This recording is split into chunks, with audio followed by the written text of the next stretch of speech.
किसी ने जन्म लिया है, उसकी मृत्यु एक ना एक दिन होती ही है। यह एक कठोर सत्य है। इसे चाह कर भी कोई झुठला नहीं सकता। हालांकि मृत्यु के बाद दोबारा जन्म होना भी तय माना जाता है। जैसे दिन के बाद रात होती है और रात के बाद दिन होता है, उसी तरह गरुड़ पुराण के अनुसार हर चीज दोबारा जन्म लेती ही है। कहने का अर्थ है कि जिस व्यक्ति का जन्म होता है, उसकी मृत्यु होने के बाद उसका पुनर्जन्म अवश्य होता है। गरुड़ पुराण में यह भी बताया गया है कि मृत्यु के बाद किसी भी जीव को दोबारा किस योनि में जन्म मिलेगा, ये उसके पूर्वजन्म के कर्मों के आधार पर ही तय होता है। लेकिन मित्रों, क्या आप जानते हैं ऐसे कौन से कर्म है जिसे करने के बाद अगला जन्म भी मनुष्य का मिल सकता है? अगर नहीं जानते तो आप हमारे इस वीडियो में अंत तक जरूर बने रहिए, क्योंकि आज हम आपको गरुड़ पुराण के अनुसार बताने वाले हैं कि कौन से कर्म करने से दोबारा मनुष्य योनि मिलती है।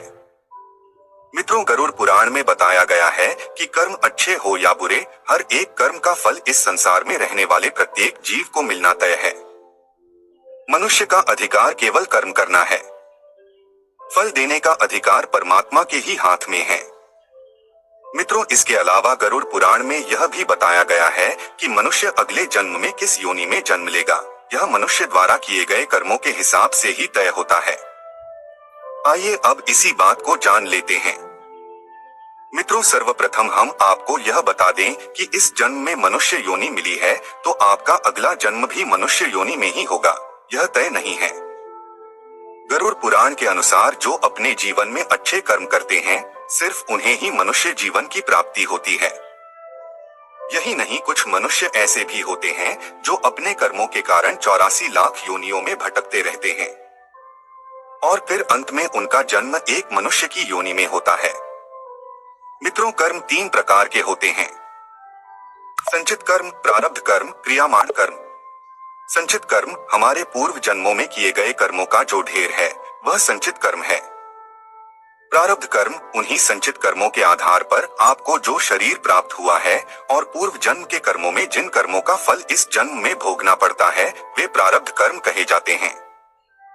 क्रियमाण कर्म किसी भी व्यक्ति द्वारा वर्तमान जीवन में किया जा रहा कर्म ही क्रियमाण कर्म कहलाता है। आपके कर्मों के बड़ी संख्या में से जरा से कर्मों को लेकर आपको यह शरीर मिला है। बाकी आपके संचित कर्म संस्कार के रूप में पड़े हैं। सभी के कर्म के अनुसार जो संचित और प्रारब्ध कर्म है, उनसे अगले जन्म का निर्माण होता है, जो तय करता है कि आपका अगला जन्म 84 लाख योनियों में से किसी भी योनि में हो सकता है। इसलिए कहा जाता है कि इसी जन्म में ईश्वर के चरणों में चले जाना चाहिए और किसी को अपनी तरफ से कोई कष्ट नहीं देना चाहिए। व्यक्ति इस संसार में अकेला आता है और अकेला ही जाता है। अंतिम समय में उसके अच्छे बुरे कर्म, पुण्य और पाप ही उसके अगले जन्म का निर्धारण करते हैं।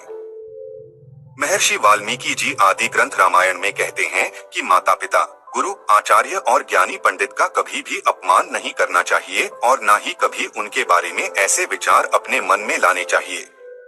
और जो व्यक्ति ऐसा करता है, उसे महापाप लगता है। ऐसे लोगों को नरक में पाप का फल भोगना ही पड़ता है। चाहे वह कितना भी दान पुण्य कर ले, इस बात को कोई पुण्य नहीं मिटा सकता। मित्रों, जो व्यक्ति हमेशा दूसरों के हित में सोचता है, उनकी सदैव मदद करता है, पशु पक्षी और अन्य जीवों पर दया करता है, जरूरतमंदों की मदद करता है और बिना किसी स्वार्थ से संचित धन का उपयोग धार्मिक कार्यों में करता है, ऐसे मनुष्य का अगला जन्म मानव योनि में ही होना तय है। मित्रों, इसके अलावा गरुड़ पुराण में यह भी बताया गया है कि जो मनुष्य अपनी मृत्यु के अंतिम समय में जिस चीज के बारे में सोचते हुए अपने प्राण त्यागता है, उसे अगला जन्म उसी के अनुसार मिलता है। जैसे कोई व्यक्ति अपने अंतिम समय में किसी स्त्री को याद करते हुए अपने प्राण त्यागता है, तो उसका अगला जन्म स्त्री के रूप में ही होता है। इसी तरह जो व्यक्ति अपने अंतिम समय में ईश्वर को याद करते हुए अपने प्राण त्यागता है, तो वह मुक्ति की ओर अग्रसर हो जाता है।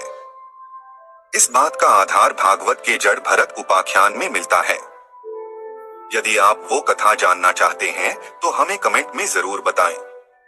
मृत्यु के अंतिम क्षण के विचार भी एक मनुष्य के अगले जन्म को तय करते हैं। इसलिए धर्म शास्त्रों में यह बताया गया है कि मृत्यु के अंतिम समय में हमेशा राम नाम का जप करते रहना चाहिए। मित्रों, हम अंत में यही कहेंगे कि हर एक व्यक्ति को अपने जीवन में पुण्य कर्म करने चाहिए और हमेशा निस्वार्थ भाव से धर्म की राह पर चलना चाहिए। इसी के साथ आज के वीडियो को खत्म करते हैं। आपको हमारी जानकारी कैसी लगी हमें कमेंट में जरूर बताएं और अपने दोस्तों के साथ शेयर जरूर करें, क्योंकि खुशियां और ज्ञान बांटने से ही बढ़ता है। फिर मिलते हैं किसी नए वीडियो के साथ, तब तक के लिए नमस्कार।